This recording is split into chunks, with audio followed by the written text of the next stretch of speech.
9 ರಾಜ್ಯದೊಳಗೆ ನಾವು ಅಸಹಾಯಕರಾಗಿವಿ. 9 ರಾಜ್ಯದೊಳಗೆ ನಮ್ ನಡೆಯುದಿಲ್ಲ. ಕೇರಳದಲ್ಲಿ ನಮ್ಮ ಮುಖ್ಯಮಂತ್ರಿ ಆಗಕ್ಕೆ ಸಾಧ್ಯ ಇಲ್ಲ. ಕೇರಳದೊಳಗೆ ಈ ರೀತಿ ಭಾಷಣ ಮಾಡಕ್ ಸಾಧ್ಯ ಇಲ್ಲ, ಮೆರವಣಿಗೆ ಹೋಗಕ್ ಸಾಧ್ಯ ಇಲ್ಲ. ಅದೇನ್ ಭಾರತ ಬಿಟ್ಟು ಬೇರೆ ಇಲ್ಲ. ಭಾರತದ ಅವಿಭಾಜ್ಯ ಹಂಗ ಒಂದು ರಾಜ್ಯ ಅಷ್ಟೇ. ಅಸ್ಸಾಂ ಈಶಾನ್ಯ ಭಾರತ ಸಪ್ತ ಸೋದರಿ ಅಂತ ಹೇಳ್ತೀವಿ. 7 ರಾಜ್ಯದೊಳಗೆ ಬೈಬಲ್ ಏನ್ ಹೇಳ್ತೈತೆ ಅದು ನಡೀತೈತಿ. ಭಾರತದ ನಾಯಿಗಳಿಗೆ ಪ್ರವೇಶ ಇಲ್ಲ.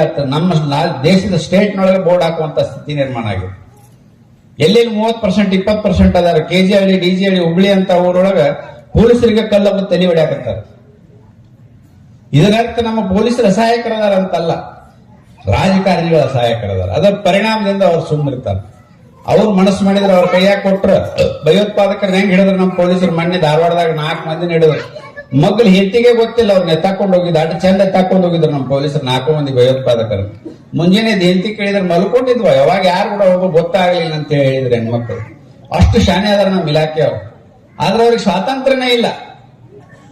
ನಿನ್ನೆ ಬಾಗಲಕೋಟೆ ಒಳಗೆ ಗಲಾಟೆ ಆಗ್ಬೇಕಾದ್ರೆ ಹೊರಗೆ ಎರಡೂವರೆ ಸಾವಿರ ಜನ ಮೆರವಣಿಗೆ ಚಿಳ್ಳಿ ಮಿಳಿ ಬರೀ ಊದಿದ್ರೆ ತೇಲಿ ಹೋಗ್ತಾವ. ಒಳಗೆ 50-60 ಅದಾವ ಮಸೀದಿ ಒಳಗೆ.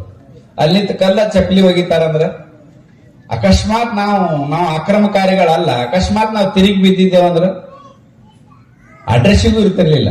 ಯಾಕಂದ್ರೆ ನಮ್ ರಕ್ತ ಅದನ್ನ ಕಲಿಸ್ಕೊಟ್ಟಿಲ್ಲ.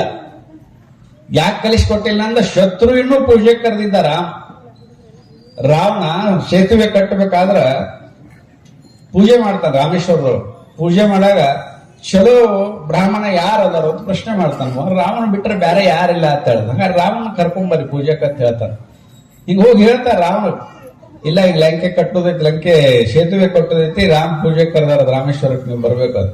ನಾ ಬರ್ತೀನಿ ಅಂತ ಹೇಳ್ತಾನ. ಅವ್ನು ನನ್ನ ಕೊಲ್ಲಾಕ ಬರಾಕತ್ತಾವ, ನನ್ನ ಮ್ಯಾಗ ದಾಳಿ ಮಾರಾಕತ್ತಾವ ಅಂತ ಗೊತ್ತೈತಿ. ನಾವೊಬ್ಬ ಬ್ರಾಹ್ಮಣ ಆಗಿ ಹೋಗಿ ಪೂಜೆ ಮಾಡ್ತೀನಿ ಅಂತ ಹೇಳ್ತಾನ ರಾಮ್. ಹೋಗಿ ಪೂಜೆ